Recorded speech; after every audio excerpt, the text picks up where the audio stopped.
우리 같이 인사하십시다. 이렇게 인사합시다. 따라합니다. 따라하면서 인사합시다. 주님의 크심을 믿으면 기쁘게 살 수 있습니다.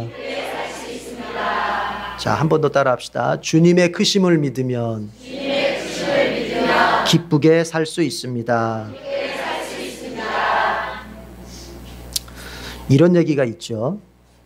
어떤 소년이 항상 땅만 바라보고 걸었어요. 그게 습관이 됐어요. 땅만 바라보고 걷는 게 습관이 됐어요. 그래서 일생을 그렇게 살아요. 결국 그 소년은 성인이 되었을 때 넝마주의를 하다가 인생을 마치게 되었다 그래요. 이렇게 뒤에다가 넝마 이렇게 짊어지고 이렇게 줍는 거 있죠. 이렇게 땅만 보고 사는 사람, 자라나서 결국 그거 됐다. 그런가 하면 어떤 다른 한 소년은 길을 걸으면서 높은 하늘을 바라보고 높은 빌딩을 바라보면서 그렇게 살았다 그래요. 그리고 성장했어요. 그 소년은 뭐가 됐을까요? 훗날 수십 층짜리 빌딩들을 소유한 대기업의 회장이 되었다 그래요. 우리에게 뭘 들려주려고 하는 거죠? 사람은 결국 무엇을 보고 사느냐, 무엇을 소망하고 사느냐, 그거에 따라서 삶이 분명히 달라진다는 것입니다. 그냥 이런 얘기하지 맙시다. 원래 내 천성적으로 그래. 타고난 게 그래. 그렇게 살지 말고 지금 내가 무엇을 바라보고 살고 있고 내가 지금 무엇을 소망하며 사는지 이걸 점검해 봅시다. 내 인생이 그때 이제 훗날의 내 인생이 분명히 내가 바라보고 있는 그것에 의해서 형성되고 만들어진다는 거예요. 여러분 이해하시기를 바랍니다. 믿으시기를 바랍니다. 그래서 내가 현재 바라보고 있는 그것이 뭔지를 살펴볼 수 있기를 바랍니다. 도자기를 아주 잘 만든다고 소문난 도자기 공이 있었습니다. 어느 날 돈 많은 신사가 그 도자기 공을 방문하게 됐어요. 신사가 그 집에 도착해 보니까 뭐 도자기들이 여러 개 많이 있는데 유리상자 속에 들어져 있는, 유리상자 속에 보관되어져 있는 두 개의 좋은 꽃병을 이 신사가 보게 되었습니다. 보니까 뭐 여러 다른 그 도자기들도 있지만 확실히 틀려요. 뭔가 이게 달라요. 감탄을 자아낼 만해요.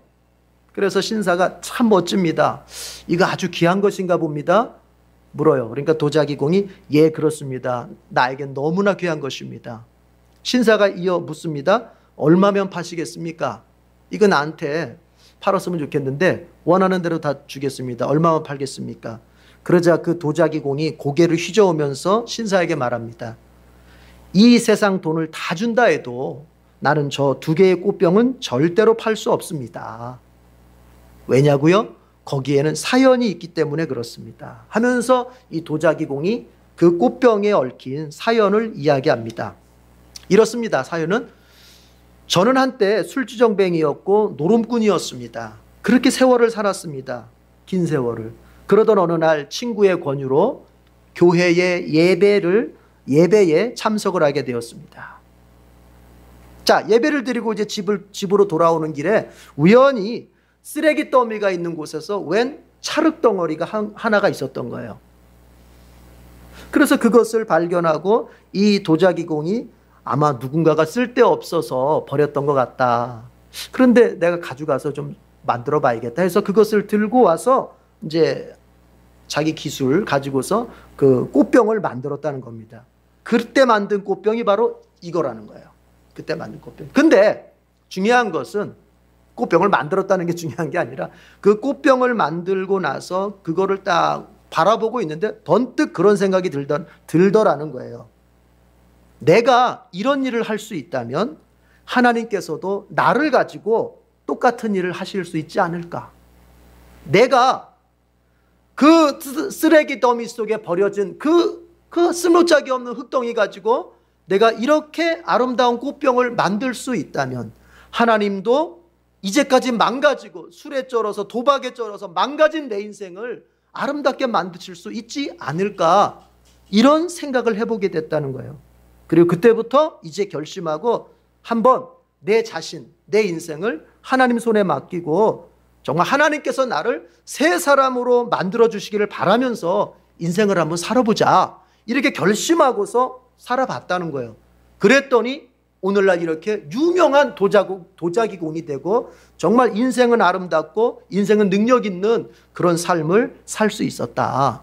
그래서 그 삶의 사연, 바로 그 하나님의 은혜, 하나님의 그 능력을 잊지 않으려고 내가 이렇게 유리관 속에다가 보관하고 있다 하는 얘기를 합니다. 여러분, 깨닫는 게 복된 겁니다. 근데 뭘 깨달아요? 하나님을 바라보는 삶이 될 때 거기에 새로운 기회가 오는 거예요. 아무리 그 인생이 망가졌고 그 인생이 절대 뭔가 새로운 것을 소망할 수 없는 정말 비루한 인생을 살았고 다 망가진 인생을 지금까지 살아왔다 할지라도 앞으로 어떠한 것으로 더 발전할 기미는 요만큼도 보이지 않는 그런 정말 다 막힌 인생이 있다 할지라도 그가 하나님을 바라보기 시작하고 하나님을 의지하기 시작하면 그에게는 새로운 기회가 열리는 것입니다. 오늘 예수님 28절에서 이렇게 말씀하십니다. 하나님은 크신 분이시다. 하나님은 크신 분이시다. 예수님 이렇게 말씀하십니다. 나보다 크신 분이시다. 이 크신 하나님, 이 크신 하나님, 이 크신 하나님, 바꿔 말하면 하나님의 크심을 믿을 때 근심되고 두려운 일, 이런 것들이 오히려 기쁨의 일이 될 수 있다 하시는 말씀이 28절의 내용이에요. 여러분, 오늘 본문 속에 특별히 요한복음 14장 속에 제자들은요 지금 마음의 근심과 두려움으로 가득 차 있어요. 그래서 14장 1절에 보면은 예수님께서 이렇게 말씀하십니다. 제자들한테 너희는 마음에 근심하지 말아라. 너희는 마음에 근심하지 말아라. 27절에도 보면은 예수님께서 말씀하십니다. 너희는 마음에 근심하지 말고 두려워하지도 말아라. 그렇게 말씀하십니다. 그 얘기는 뭐냐면 제자들이 지금 근심에 빠져 있고 두려움 속에 빠져 있다는 거예요. 왜요? 이 요한복음 14장, 우리 지난주 13장도 그렇지만 예수님이 마지막 이제 유언하시는 그런 장면이거든요. 이제 곧 예수님 십자가에 못 박혀 죽으십니다. 근데 예수님께서는 벌써 13장에서부터 계속 말씀하셨어요. 이제 곧 내가 너희를 떠나게 될 것이다.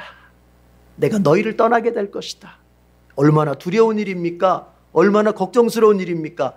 여태껏 제자들 자기 직업, 어부로서의 직업 다 버리고 자기 가족도 뒤로 하고 그저 예수님 뭔가 따라다니면서 뭔가 예수님으로부터 뭔가 좀 얻어보겠다고 3년을 정말 죽기 살기로 따라다녔는데 그 예수님 갑자기 하시는 말씀이 나 이제 떠난다.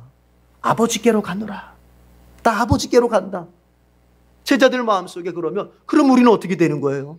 예수님만 믿고서 3년 동안 따라다니는 우린 뭐가 되는 거예요? 여태껏 예수님께서 같이 계셨기 때문에 먹여주셨고 지켜주셨고 예수님 인도해 주셨고 예수님이 제자들의 모든 삶의 한 걸음 한 걸음을 다 예수님께서 책임져 주셨는데 그 예수님께서 떠나신다는 거예요. 천국으로 가신다는 거예요. 그래서 제자들 마음속에 걱정과 불안과 근심이 확 오는 겁니다.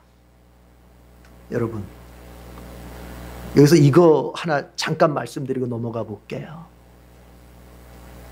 진짜 신자는요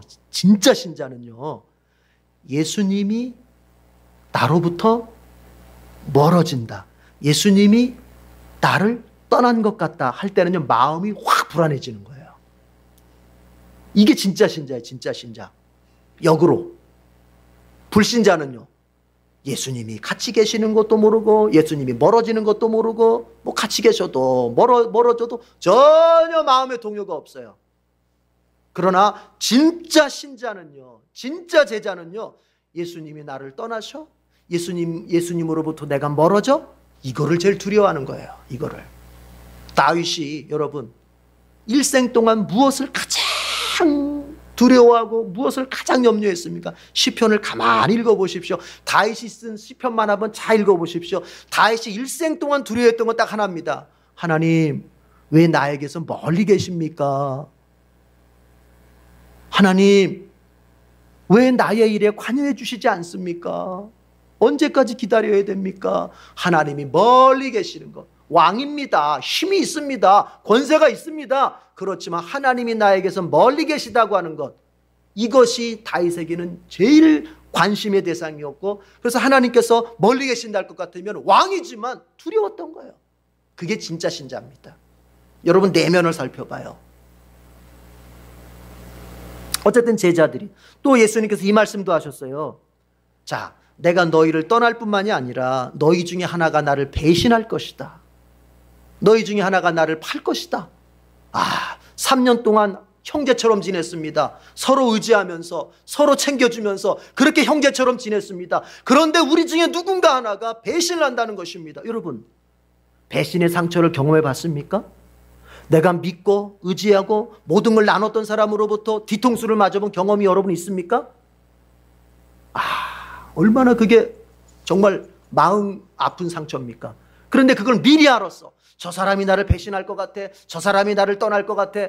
그러면 이 마음이 어떻겠어요? 제자들이 지금 그런 거예요.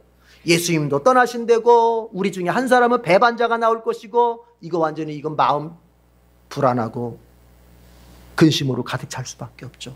그런데 예수님께서 그때 이 말씀하시는 거예요. 야, 내가 너희를 떠나가는 것이 너희에게 오히려 기쁜 일이 될 수 있을 텐데, 너희들이 진실을 안다면, 너희들이 제대로 진리를 이해한다면, 너희들이 하나님을 제대로 안다면, 그리고 너희들이 나를 제대로 안다면 내가 너희들을 떠나는 이것이 오히려 너희에게 기쁨이 되었을 것이다. 오히려 이건 기쁜 일이라는 거예요. 자, 그런 관점으로 28절 한번 읽어봅시다.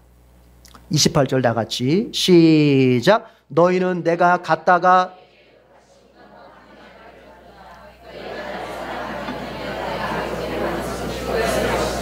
내 아버지는 나보다 크신 분이기 때문입니다. 예수님 말씀입니다.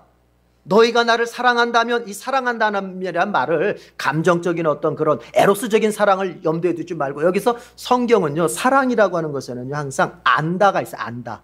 예수님 안다. 사랑하면 알고, 그런 거거든요. 그러니까 여기서는 너희들이 나를 제대로 좀 알았더라면 내가 떠나는 것을 너희들은 기뻐했을 것이다. 근심할 일이 아니라 오히려 기쁜 일이 됐을 것이다. 왜냐하면 이유가 있대요. 내 아버지는 나보다 크신 분이기 때문이다. 여러분, 이게 무슨 말이냐면요, 자 보십시오. 예수님 지금 이제 곧 어디로 가십니까? 십자가로 가십니다. 죽으십니다. 그런데 예수님은 믿는 거예요. 뭘 믿어요? 하나님 이 모든 것 속에서 역사하신다. 어떻게? 죽지만 부활시킬 것이고, 부활해서 나를 승천시킬 것이고, 내가 아버지 앞에 다시 갈 수 있도록 다 역사하실 것이고, 그리고 예수님이 성부에게 갈 때, 하나님께 갈 때 드디어 이제 하나님께서는 예수님의 이름으로 뭘 보내시게 됩니까? 성령을 보내시게 되셔서, 그 성령이 오셔서 다른 보혜사가 되셔서, 이제까지는 예수님이 보혜사 역할을 했잖아요. 예수님이. 근데 다른 보혜사 성령을 보내서 이제는 예수님 바지자락 붙잡고 다녔던 그 나약한 제자들이 아니라 성령, 아까 우리 정 집사님 기도하실 때 성령에 사로잡힌, 이렇게 표현했는데, 성령에 사로잡힌 제자들이 되면은 누구의 바지가랑이 붙잡고 다니는 이런 게 아니라, 약한 사람이 아니라 본인들이 강해져, 본인들이 대범해져, 본인들이 능력 있어져. 이 모든 과정을 지금 누구는 알고 계시는 거예요? 예수님을 알고 계시는 거예요. 그런데 여기서 아버지가 크시다, 하나님이 크시다라는 말은 뭐냐면, 어떠한 상황 속에서도 어떠한 방해가 생겨도 하나님은 이 모든 과정, 이 프로세스를 다 진행하실 수 있다는 얘기예요. 이 크다는 의미가 무슨 뭐 외적으로 크다, 키가 크다, 뭐 능력이 크다의 문제가 아니라, 이 하나님은 이 세상 그 어떤 것으로부터도 방해받지 않고 하나님이 원하시고 뜻하신 모든 것들을 어떻게 해 가실 수 있다? 다 진행시켜 가실 수 있다는 거예요. 이게 바로 하나님의 크심이에요. 하나님이 이걸 원하면 이렇게 됩니다. 하나님이 저걸 원하면 저렇게 됩니다. 하나님이 우리에게 복을 주시기를 원하시면 아무리 무엇인가가 방해해도 우리에게 복을 주실 수 있습니다. 하나님이 우리에게 인생의 길을 열어주시기를 원하시면 어떤 방해가 있어도 우리의 길을 열어주십니다. 하나님이 홍해를 열어 이스라엘 백성들 구원해야 되겠다 마음 먹으면, 홍해가 가로막고 있다 할지라도 하나님께서 반드시 홍해를 열어서라도 구원하십니다. 먹을 것이 전혀 없는 사막 한가운데서도 하나님이 내 백성 이스라엘 먹여 살려야겠다 하시면은 만나를 내려서라도 먹여 살리십니다.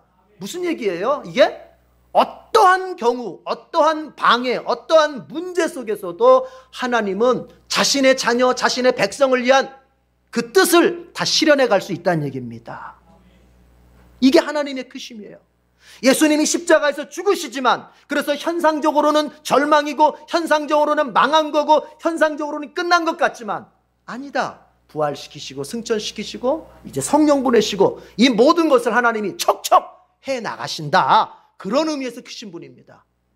여러분, 이 하나님의 크심을 믿을 때 우리는요 기쁘게 살 수 있어요.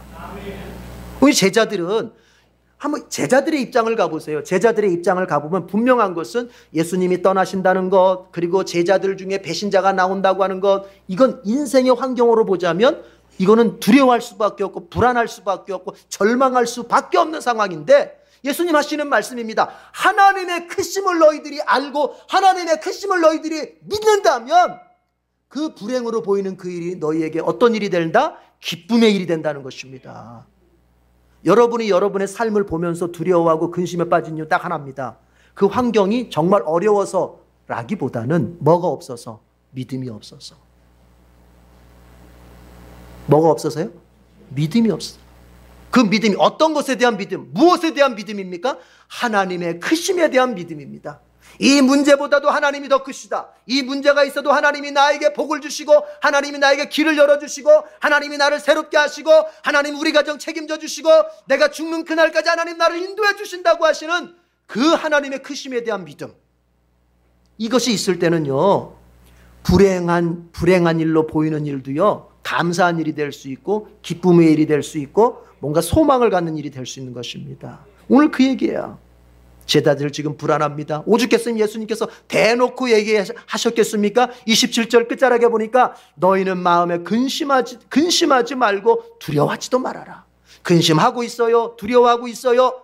그때 예수님 이렇게 말씀하시는 겁니다. 너희들이 지금 근심하고 두려워하는 그 일, 아니 근심처럼 보이고 두려움처럼 보이는 그 일, 예수님 십자가에서 매달려 죽어 이제 근심이 되고 두려움이 될 수 있는 그 일, 하나님의 크심을 바라보면, 하나님의 크심을 믿노라면 오히려 너희는 기뻐하게 될 것이다. 왜요? 그 고난, 십자가 고난 끝에야 부활이 오지 않습니까? 예수님 떠나셔서 하늘나라 가셔야 성령이 올 거 아닙니까? 성령이 와야 내가 권능을 받을 거 아닙니까? 권능을 받아야 약해서 부인했던 베드로가 담대하게 나 죽어도 좋다 이런 능력자 되는 거 아닙니까? 그렇잖아요. 그러니까 뭐예요? 기뻐하는 일이 되는 거예요. 예수님 십자가에서 예수님 떠나신다고? 십자가에 죽으신다고? 아니야. 그거 더 좋은 일이야. 더 잘 되는 일이야. 나에게 더 잘 되는 일이야. 나에게 내가 능력받을 수 있는 기회야. 내가 더 잘 될 수 있는 기회야. 이게 바로 어디서 오냐면요 하나님의 크심을 믿는 믿음이에요. 하나님이 크십니다. 이 세상 그 모든 것을 하나님이 창조했다고 말하잖아요. 창조주 하나님. 그건 여러분 어떤 의미겠어요? 단순히 이거 만들었다 이 의미가 아닙니다. 그것을 넘어서는 거예요. 창조했기 때문에 다 다스릴 수 있는 거예요. 다스리기 때문에 하나님 앞에 방해될 수 없는 거예요. 창조주기 때문에 전능한 거예요. 내가 만들었기 때문에 다 능가할 수 있는 거예요. 그렇지 않습니까? 그렇죠. 근데 그 하나님이 누구의 하나님? 나의 하나님. 그 하나님이 바로 이 자리에 계신 우리 성도들의 하나님이신 겁니다. 이걸 믿을 때 여러분 두렵지 않을 수 있다. 육신의 눈으로 보면은, 믿음을 제거한 눈으로 보면은 곧 망할 것 같고 이대로 끝날 것 같이 두려운 일들 있을 수 있어요. 혹시 여러분 그런 일 가운데 지금 여러분의 인생이 서 있습니까? 이제 다른 거 할 거 없어요. 다른 거 할 거 없다고요. 뭐 사람 의지할 것도 없어요. 좀 힘 있는 사람한테 기댈 것도 없어요. 하나님의 크심을 바라보시기를 바랍니다. 파스칼이라고 하는 사람의 이 말은 너무 유명하죠. 이런 얘기하지 않습니까? 자신의 비참을 보지 않고 하나님만 바라보는 사람 교만해진다. 그렇죠? 개구리가 올챙이적 시절을 생각 못하는 거죠. 아이고 죄 용서받았다. 아이고 이제 나 하나님 자녀 됐다. 그러나 어디에서 구원받았습니까? 어떤 죄를 용서받았습니까? 지난날 하나님 없이 살며 내가 어떻게 살았는지 이걸 기억해 보면 내가 구원받은 이 시간, 이 삶이 얼마나 겸손해질 수밖에 없습니까? 그러니까 자신을 바라보지 않고 자신의 비참, 죄 때문에 생긴 비참을 보지 않고 하나님만 그저 바라보는 사람은 마음이 교만해져요. 그래서 우리가요, 조심해야 될 게 있습니다. 여러분, 믿음이 없다가 믿음이 생기면요, 이게 영적인 교만이 생기기가 쉬워요. 아니, 저도 그랬던 것 같아요. 뒤돌아보면. 그래서 막 친구들한테, 믿음 없는 친구들한테 함부로 이렇게 했던 것도 참 기억이 나고 그래요. 그런 거예요. 그 얘기예요. 그래서 우리는 내가 믿음이 없었다가 믿음이 생겼을 때 여러분, 교만하지 않는 길은 뭐냐? 내가 예전에 주님 앞에 얼마나 비참한 존재였는가를 떠올려 보는 거예요. 내가 믿음 없이 방황했던 그 사람이었다는 걸 잊지 않는 거예요. 그렇죠? 그런가 하면 또 파스칼은 이렇게 말합니다. 자신의 비참을 보면서 하나님을 바라보지 않는 사람은 절망뿐이다. 자, 내 비참을 봐요. 내 어려움을 봐요. 내 문제를 봐요. 그런 다음에 누굴 봐야 돼요? 하나님을 봐야 되는데, 하나님의 크심을 봐야 되는데, 하나님의 전능하신 능력을 바라봐야 되는데, 그렇게 안 해. 그저 내 문제만 몰입돼 있어. 내 비참에만 몰입돼 있어. 지금 나의 이 환경에만 몰입돼 있어. 막혀있는 상황, 닫혀있는 상황, 이거에만 몰입돼 있어. 내 무능한 나 자신에게만 몰입돼 있어. 그럼 뭐밖에 없다고요? 절망밖에 없는 거예요. 우리는 우리 자신을 봐야 됩니다. 우리는 지금의 내 처해 있는 환경을 이해해야 됩니다. 그런 다음에 꼭 해야 될 게 있습니다. 거기서 멈추면 절망입니다. 거기서 멈추면은 여러분, 절대로 여러분 인생 앞으로 전진할 수 없어요. 뭘 해야 돼요? 크신 하나님을 바라봐야 돼요. 꼭 바라봐야 돼요. 여러분이 어떤 문제가 있는 거 잘 파악하십시오. 아니, 바보들은 누가 바본 줄 아세요? 내가 지금 어려움에 있는지 없는지, 내가 길이 지금 막혔는지 뚫렸는지, 내가 지금 무능한지 유능한지, 이게 생각 안 하고 사는 게 바보죠. 이건 약이 없어요. 그냥 죽을 때까지 그렇게 살아야지. 똑똑한 사람은요, 나를 봅니다. 아, 내가 부족하구나. 내가 연약하구나. 아, 내 길이 지금 막혀 있구나. 이거 똑똑한 거예요. 똑똑한 거 가지고 못 살아요. 믿음이 있어야 돼요. 똑똑함에다 믿음이 더해져야 돼요. 나를 체크하고 나를 발견하고 그 다음에 하나님의 크심을 바라봐야 돼요. 하나님의 크심, 내 능력으로가 아닙니다. 내 힘으로가 아닙니다. 내 지혜로가 아닙니다. 내 60평생 70평생 살아왔던 경험에 비추어서 이걸 열어가는 것이 아닙니다. 하나님께 의지해서, 크신 하나님께 의지해서, 크신 하나님께 안겨서, 그분께 기대서 이 문제 열어가는 거예요. 그러면 슬픈 일로 다가왔던 게 기쁜 일이 되는 것이고, 원망함으로 다가왔던 그 일이 감사함의 열매가 되는 것입니다. 성경은 그 말을 하고 있습니다. 예수님께서 제자들과 함께 배를 타고 갈릴리 호수를 건넜던 장면, 여러분 잘 기억하실 것입니다. 그때 예수님께서는 이제 사역에 너무나 피곤하셨던지 잠깐 누우셔서 이제 주무시고 계시는데, 그 예수님을 태운 배가 갈릴리 한복판을 지나가면서 어떻게 됩니까? 막 폭풍우가 날리시는 거예요. 학자들의 얘기에 의하자면요, 갈릴리 호수의 폭풍우는요, 여러분 정말 거의 진짜 이게 평소에는 진짜 잔잔하대요. 이 갈릴리 호수가 진짜 잔잔하대요. 그런데 한 번 휘몰아친다. 저기 헐몬산에서 내려오는 그 바람을 영향받아가지고 이게 한번 갈릴리 호수가 요동을 치면요, 조금 보태서 얘기해 볼게요. 거의 쓰나미급이래요. 쓰나미급 이게.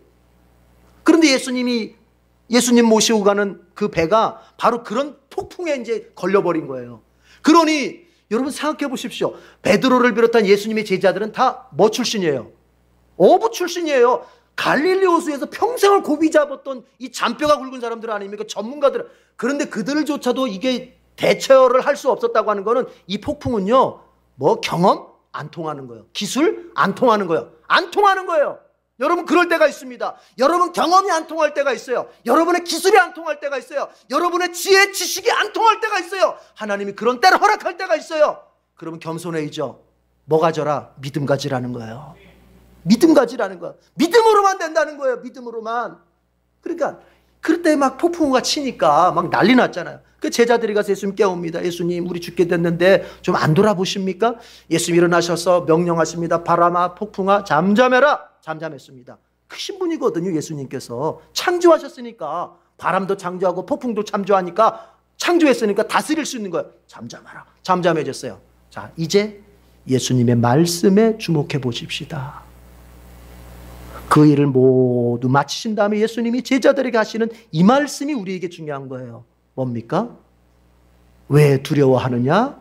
이 믿음이 적은 자들아. 이 말이 우리가 새겨야 될 말이에요. 왜 두려워하느냐? 믿음이 적은 자들아. 너의 두려움이 어디로부터 왔느냐? 믿음이 적기 때문이다. 너의 근심이 어디로부터 왔느냐? 폭풍 때문에가 아니라, 환경 때문에가 아니라 너의 믿음이 적음으로부터 너의 근심이 오고 두려움이 오고 염려가 온다는 거예요. 하나님의 크심을 바라보는 그 믿음이 없기 때문에 환경에 쩔쩔매고 막힌 거에 쩔쩔매고 내 육신의 어떤 질고에 쩔쩔맨다는 거예요. 여러분, 문제는 환경이 아니라 믿음이 없거나 적다는 겁니다. 이제 우리 마음속에 다시 한번 우리 다잡아야 할 것은 뭐냐? 새겨봐야 될 건 뭐냐? 내가 믿음이 있는가 없는가? 어떤 믿음입니까? 하나님의 크심을 인정하고 바라볼 수 있는 믿음. 하나님의 크심. 이 세상 모든 만물이 하나님의 손 안에서 만들어졌기 때문에 하나님이 다 다스리실 수 있다. 내 문제조차도 하나님의 손 안에 있기 때문에 우리가 기도하여 매달리면 하나님이 다 다스려 주실 수 있다. 혹 내가 이렇게 되게 해달라고 기도했지만 하나님이 만약에 그 다스림 속에서 내가 원하는 것과 다른 방향으로 되었거든, 하나님이 무능한 것이 아니라 하나님이 나에게 더 좋은 걸 주시려고 방향을 틀었을 뿐이다. 왜요? 하나님은 크시거든요. 하나님께는 실패란 없거든요. 그리고 나를 나보다 더 잘하시거든요. 무엇이 나에게 가장 좋은지 내가 잘할 것 같죠? 아니요. 하나님이 더 잘하세요. 그건 마치 이런 거하고 똑같습니다. 여러분 다 경험 있으실 거예요. 어린 자녀들, 그렇죠? 우리 자녀들 키우다 보면 어때요? 아이고 지 생각에는 이게 지한테 더 잘 어울릴 것 같아. 그러나 아빠 엄마가 볼 때는 어때요? 아니야, 다른 거야. 다른 거야. 너 조금 있으면 그것 때문에 짜증내. 너 조금 있으면 그때 짜증낸다. 그래요. 우리 애들 키워보더니 그러더라고요. 아빠 나 이거 갖고 싶어요. 그렇게 얘기해요. 그러더니 알거든요. 얘가 성격을. 얘 이거 오래 못 가지고 있어요. 분명히 이거 가지고 좀 있다가 버리고 다른 거 가질 거예요. 그 내가 그거 하지 마라. 너 딱 5분만 지나면 너 그거 버린다. 너 그거 별 필요 없어.